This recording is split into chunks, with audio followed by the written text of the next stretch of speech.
Hello everyone, welcome to this session on regulation. I'm Deborah Fenshaw and I'm the Network Manager if we haven't met already. It's brilliant to see you today. Today's session is really important to us because regulation is one of our new themes for Connected Everything. So the discussions that we're going to have on the tables today will really shape our new theme and help us think about how we're going to take that forward in the next couple of years.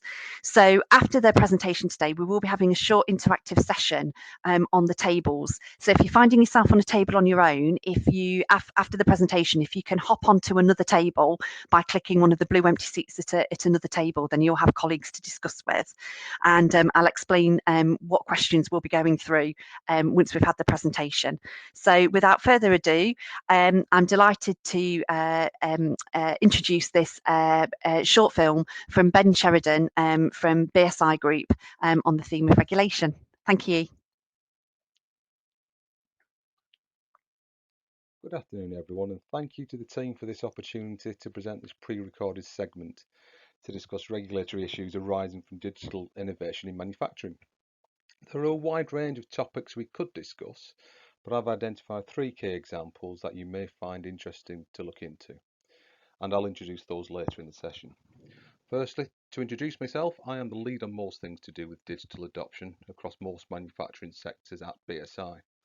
I spend a lot of time engaging with and talking to the big players in the area. I've done a lot of research into how we create an effective marketplace for digital technologies in manufacturing, and this has already led to new standards being developed. I'm also involved in creating those tools that enable that marketplace to be trusted and making BSI an even bigger player in the field. Fundamentally, what I do is talk about how we can trust digital innovation more, and this talk focuses mainly on those issues of trust that relate to regulation. I'm sure we've all read a great deal of positive noise about the promise of digital technology in manufacturing. I read reports that say productivity will be boosted enormously, or that environmental impacts will plummet because of digital adoption. But yet all the evidence that I have seen suggests adoption is slow, particularly by SMEs in the manufacturing sectors. There are a number of reasons adoption is slow. It includes a risk-averse nature within the management of these companies who quite rightly fear their firm will go extinct if they make a bad investment. Many of them don't believe the products and services being offered will deliver on their promises, or that integrating with their existing processes will be easy. Ultimately, research shows that over 70% of digital adoption project fails. And a major issue is that these companies often work in highly regulated sectors and do not want to scupper their existing good relationships and track records by accidentally doing something that puts people's safety at risk. I think at this point it's worth clarifying what we mean by standards and regulations. Typically, standards are examples of what industry experts agree what goods look like via some kind of consensus process. They are voluntary and provide the industry with an understanding of what good practice is. They are normally done independently of government by standards development organisations such as BSI. Regulations, on the other hand, are compulsory, published by the government, and usually describe the minimum acceptable level of performance. It's also important to understand the different types of standards that are typically produced. 100 or more years ago, when BSI was first around, the emphasis was very much on technical product standards to promote interoperability. Post-war, as things got more complex, standards started to be developed that enabled different companies and their processes to work together, leading to the management system standards, such as ISO 9001 and all its different flavours. But more recently, we've started to see a stronger emphasis on people and their behaviour being put at the heart of new standards developments. Examples include how to innovate, how to be more resilient, and how to collaborate better. Examples of where we have done this within digital manufacturing include PAS 1040, which we published last year. This helps the management within manufacturing companies take the first steps towards understanding how to incorporate digital thinking into their strategy and how best digital will help them achieve it. They can use this to understand where they need to be to adopt digital and to understand better where they are. For these companies, it's not all about digital in its own right, but the benefits that digital investment can bring to them and their strategy. Next, we have PAS 1085, which guides manufacturers towards making their business as secure as possible. to prevent loss of data and IP that might occur when they start to connect their processes up to the cloud or in any other way. Many security breaches do not require a technical fix as such, but require a change in behaviour by all interested people. It's about mindset and culture, and this document helps manufacturers to do that. Another example is PAS 280, which describes a framework to enable manufacturers to move towards a more service-based approach, usually empowered by digital.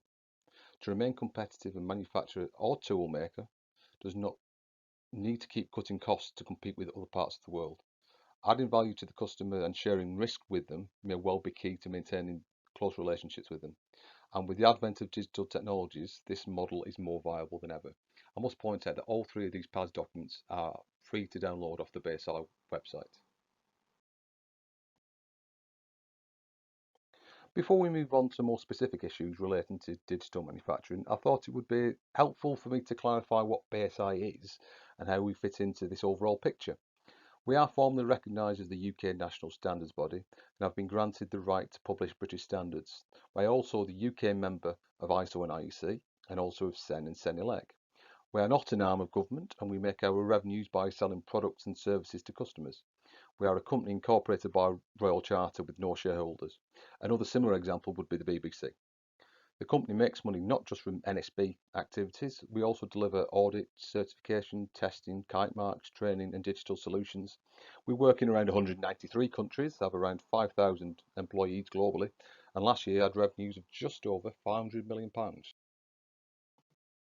One of the reasons I'm here is because of the Midsmarter review that published in 2017, and that recognised the importance of standards in successfully bringing the UK forward in this area.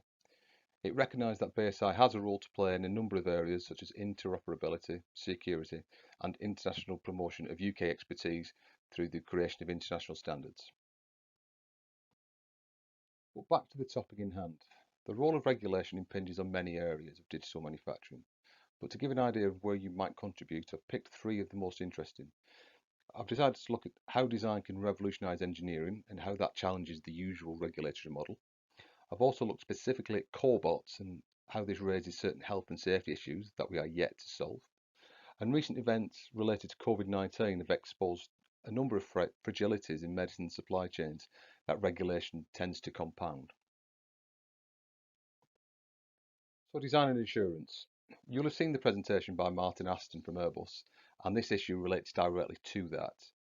Using sensors, AI and digital twins, this can give rise to a tremendous set of benefits in many ways, as we all know. So for example, an aircraft in service can learn from experience about real life conditions that the aircraft faces in reality, and then test changes in the way that the aircraft is configured or parts designed to improve performance. So for example, imagine an aircraft that has a lower CO2 footprint per mile travelled at the end of its useful life than at the beginning. Then contrast that with the present situation, where the performance is fixed at the design stage and no further innovation can take place for around 40 years. This is partly due to the way the industry is regulated. At present, the aircraft designer takes their design to the regulator armed with all the evidence and testing data that prove the design is safe, and then the regulator issues an airworthiness certificate with the proviso that they will not deviate even slightly from that design while the aircraft is in service. So you can see that the regulatory position kind of puts a kibosh on the innovations described above. It suggests a new approach to assurance is needed, one that takes a more model-based, probabilistic approach to testing, relies less on physical testing, but embraces digital technologies. It needs to do this all while maintaining at least the same level of safety assurance as the existing regime, but it would be better if we could achieve even better safety-related outcomes. So a question I have for you is this: how do we look into and test how these probabilistic assurance systems could work in practice? Cobots in factories, they're a fascinating one.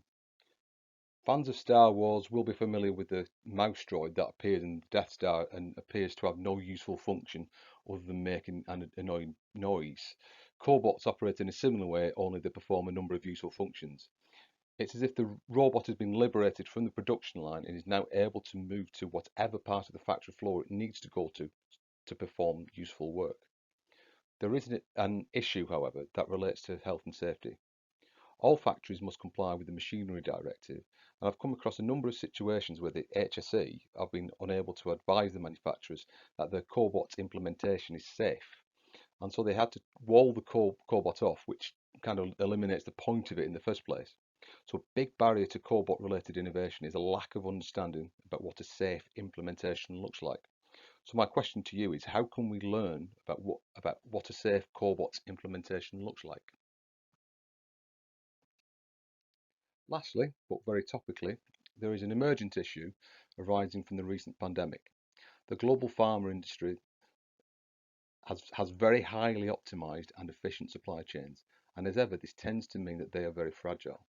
This fragility was exposed partly because 80% of the world's API production is in China. API is the active pharmaceutical ingredient in a medicinal product. It's the bit that makes a medicine a medicine. We've ended up in a situation where the governments have slapped export bans on hundreds of medicines around the world, leading to severe supply issues. So these supply chains should really quickly adapt and reconfigure themselves to get a more reliable supply of API. The regulators in both Europe and the US, however, impose a requirement on manufacturers to audit their API suppliers to ensure ongoing compliance with GMP. Auditing is time-consuming, costly, and nigh impossible to do when international travel is disrupted as per the recent pandemic. The requirement to audit is not going to go away, and nor should it, as patient safety is of paramount importance here. So the question I have is this: how can digital technologies be used to conduct audits on third-party API suppliers to ensure compliance with regulations? Bear in mind, we can get quite creative here. It doesn't have to be the manufacturer that audits. It could be an innovative new service and business model that helps deliver this assurance quicker, more cheaply, and more effectively. And there we have it. Regulation plays an important role in the delivery of trust into a digital manufacturing system. At the heart of this is people and their safety.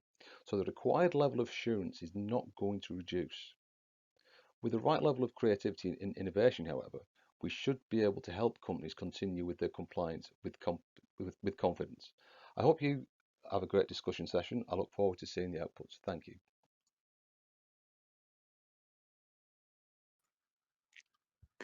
Hi everyone. I was just waiting for an ambulance to go past my house before you all enjoyed the sirens. So that was not necessary. That was a great presentation from Ben. So thank you very much for that. So now we're going to move into the small discussions, small groups of discussion on your tables. And if you attended the last session, you might be very familiar with the questions that we're going to be asking, which is what is the current state of regulation within digital manufacturing? What is the knowledge gap in regulation related to digital manufacturing? And what are the two most pressing questions regarding regulation within digital manufacturing? Now, don't worry, you don't need to remember these questions. They will be already on the whiteboard when you click into that. So what you need to do is move into the tables. In order to see people on your table, you need to have your mic on at least. Ideally a camera too, but we do appreciate that people have got bandwidth issues, so we appreciate that cameras can't always be switched on. If you find that you're on a table on your own, please feel free to go and join another table, and then you can have your group discussion. And then at the end of the session, we'll bring everyone back to have a little bit of a report back on what people discussed. So we'll have about 30 minutes for this discussion, and then we'll come back at the end. So I will leave you to discuss. Okay, see you soon. Bye-bye. Of what is the current regulation in this area, we kind of talked about how it's not really quite there yet, but our reason is, for example, AFSAR gave us was because the cyber physical system is still developing. It is a network of umbrella technologies, whether that be IoT, cloud, things that we got to concern in terms of cybersecurity. And because the tech itself is still developing, we think that there is not a need for the regulation to be adapting right now until we know exactly what will play, what are the different technologies and pieces that will go into the cyber physical system. And the second question, in terms of knowledge gap, we talked extensively about connectivity in the factories, mostly on the Wi-Fi network, and we talk about how threats can vary depending on how the network is going to be used, whether or not it's going to be private network within the factory, but then the risk can increase the moment that there is a form of roaming. For example, we're tracking the product that being produced and it is somewhere in the public and we need to be connected to a public network. So which means risk can increase depending on the context of use. And lastly, the questions of what are the different what the pressing concerns or research questions that we should look into. Again, going back to the connectivity issue. So should we regulate private network as well to ensure security and hopefully help prevent cyber attack? Because right now, Ofcom, Heli, please correct me if I'm wrong, but Ofcom is only regulating public network. Is that correct, Heli? Or wants to use the chat. All right. Yes, well, there we go. A yes in the chat. Yes. Well, thank you for confirmation. And then the second one is, what are the underlying technology that will go into cybersecurity system, or this whole movement of Industry 4.0 or digital manufacturing or smart factories, all these different terms. So what are the different technologies that will go in there?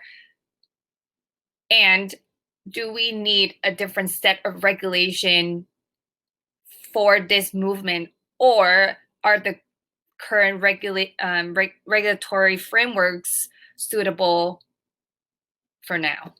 So yes, that's what we got so far. Really good conversation. Thank you very much, Natalie. That was a really helpful summary. Thank you very much. So I think next now we have Scott coming from the other table to summarise that discussion. Brilliant. Welcome, Scott. Good. Okay, so I'll try and remember off the top of my head, because I didn't realise, I kind of forgot that the thing wouldn't be here. So the first question, I think we said we need to make it clear what is required of industry in terms of regulation. So in industry now, it's sometimes not immediately obvious where to go to understand what is required, and yeah, who to go to.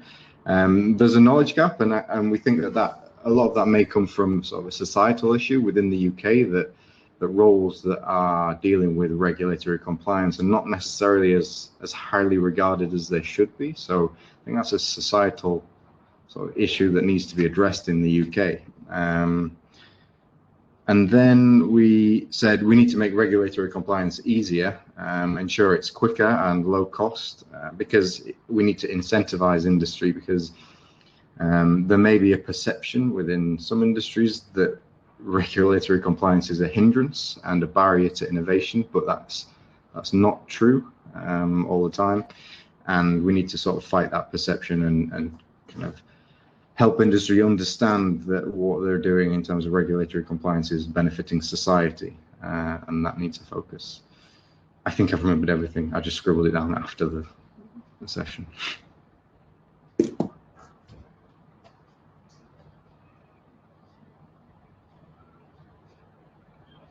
Keyboard controls weren't working to take myself off mute. Brilliant. That's really helpful. Thank you very much, and thanks for using your memory there to get all the notes in. So thank you very much for your contribution to that session. As I say, all the notes that we've got plus this video will really help Connected Everything move forward in what it's going to do in this space over the next couple of years. So I'm really pleased to say that we've made it through to the end of day one. So thank you for sticking with us. So day two of the conference starts tomorrow at 10 AM with our keynote, Chris Courtney from Midsmarter. So if you're able to join us then, it would be brilliant to see you. But meanwhile, thank you very much for supporting this event and coming today with your great ideas and contributions. And if you can, I look forward to seeing you tomorrow. Thank you very much. Bye-bye.